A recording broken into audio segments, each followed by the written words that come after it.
people don't realize that the same people that oppressed you then are the same people oppressing you now. That's right. The same people are the same ones that you still have your last names to.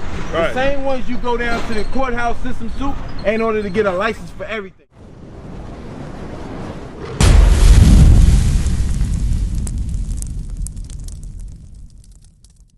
You know that the laws of God has not been done away with, but your pastor tell you that they are, right? But he asked you to put money in the bucket, right? Won't he ask you to tithe? Isn't tithe in the law? Tithe is one of God's law. So we got a problem. I mean, it said that in Leviticus. Yeah, he said, but God says 10%. 10% of money? 10%. No, he didn't say specifically money. He said that's where people get it confused from. He says 10% of what? Of your earnings. Give me that Deuteronomy 14. He says 10% of, it could be your time, it could be anything. So if you, 10%. So I'm asking. At least that's the way I take it. And I understand. Because but I'm gonna ask you this. 10% is 10%. I'm gonna ask you this. If you went into a Christian church right now and you gave them 10% of your groceries, are they gonna take them? If you put 10%. Well, my church probably would. I'm talking about. General, probably not. If you put 10% of a cabbage head inside that basket, are they gonna? Are they gonna take it? Probably will have. Somebody probably will have something to say about that. And no, they would walk you out, and you will be told, "Don't come back." Probably. Read that. Deuteronomy chapter 14 and verse 22. Watch this. Thou shalt truly tithe all the increase of thy seed. Of what? Thy seed. We talking about what you were told to tithe. Read on. That the field bringeth forth year by year. What seed you putting in the field? What comes up out of the seeds? Food. Not hard to understand. Read on. And thou shalt eat before the Lord thy God in the place which he shall choose to place his name there. Now that's when we had the feast days, when we had to go back to Jerusalem. When we had to go back to Jerusalem, we didn't go empty-handed. We brought food with us because we all came together and we all ate together. That's right. You understand? We all ate together. Not you know how you got that family get together right now? You think that's brand new? No, that's biblical. We always did that. The family cookout, guess what? We all one big family. Read that. The tithe of thy corn, of thy wine, of thine oil, and the firstlings of thy herds and of thy flocks, that thou mayest learn to fear the Lord thy God always. Because we had to keep those feasts. Read on. And if the way be too long for thee, so that thou art not able to carry it, or if the place be too far for thee, which the Lord thy God shall choose to set his name there, when the Lord thy God hath blessed thee, come on, then thou shalt turn it into money. And that's where the Bible get closed, push it off the table, and everybody starts singing Kumbaya. But that's not talking about you putting money in the pastor's pocket. Read on. And bind up the money in thy hand. And do what? And shall go unto the place which the Lord thy God shall choose. So now you're still talking about going to keep the feast. Read on.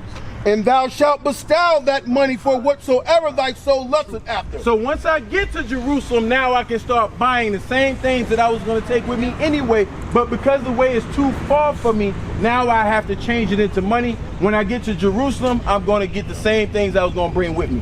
We in Buffalo, right? How long would it take you to walk to New York City from here? Take a minute, right? Now imagine you trying to get there with a horse and buggy with your family, 200 ox, a wagon full of crops, and your kids. It would be hard, right?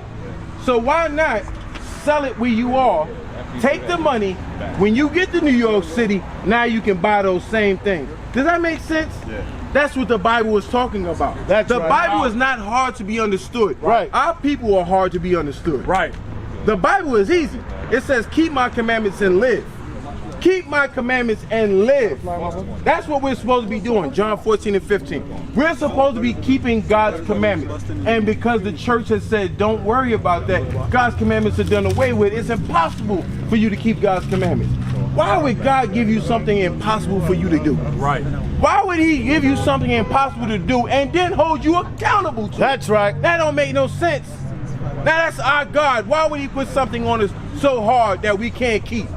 That don't make any sense. Read that.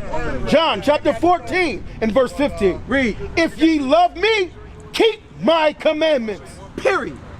There's a period at the end of that sentence. It's not a comma. It's not a run-on sentence. That's what he wants from you. If you love me. Because everybody says, well, I love him. I have a personal relationship with him. I love Christ with all my heart, soul, and mind. But do you really love him when he says the simple thing to do is just keep his commandments? Right. And his commandments are not read. Go do what you get that. First John? Yeah, and his commandments are not grievous. We have to do the simple things in life. The simple things of life are written down. He gave us a handbook of how to live.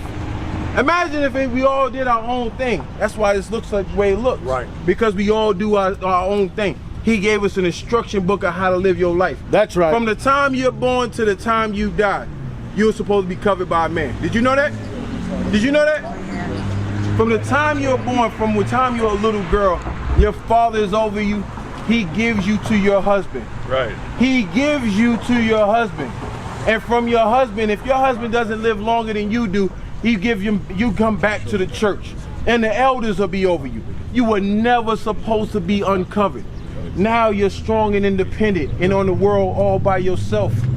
And that's why you suffer the way you suffer. Our women suffer because they want to be independent. Of who? Who are you really independent of? God. Read. 1 John chapter 5 and verse 3. Bring it out. For this is the love of God. So this is how we love God. This is how. Read. That we keep his commandments. And his commandments are not grievous. It's not hard to do what God says to do. It's easy. It's a light thing for you to do God's work. It is a light thing for you to say, you know what? I'm going to love my husband because I know he's supposed to be a leader for me. I'm going to love my wife because I know God says I'm supposed to cover her. I'm supposed to take care of my kids. I'm supposed to get up and go to work and make sure that my family is taken care of. I'm supposed to do that. But the world doesn't teach you that. The world says get it how you get it. Live how you live. Now look at our people. Look at our people because of that. How do we live how we live? We are the most depressed. We are the most oppressed. We don't have any hope. We have nothing to show for all the things that we've been through for all these years here. You have built this country by your hands, blood, sweat, and tears, and you don't have 2 nickels to rub together. All the fancy chains we got, right? All the chains we got, all the cars we got, big rims, nice house, all you got to do is not pay your taxes. All you got to do is get caught by the police, and you don't have a receipt for that, guess what? That goes in a bag, and it goes to an auction. That's right. And it gets sold for pennies on a dollar. Our people don't realize that the same people that oppressed you then are the same people oppressing you now. That's right. The same people are the same ones that you still have your last names to. Right. The same ones you go down to the courthouse system to in order to get a license for everything. Right. You have to get a license for everything here. They just try to stop us and say we can't talk on the corner. We need a permit. What we need a permit for? We're out here talking. You don't ask people out here selling drugs to get a damn permit. Right. That's right. That's right. We out here bringing hope and life to our people. They selling death. You don't ask them for a license. Right. And you know they there. You know they there. Right. Read 2 and 6. You know they there. And you don't do anything to stop them. Know why? Because crime is a business. Ignorance is a business. You understand? Knowledge is power and you don't have none of it. You understand? Why would they kill us when we learn how to read? Why would they kill us for learning how to write? Now you are the least educated of all people on the planet Earth. Right.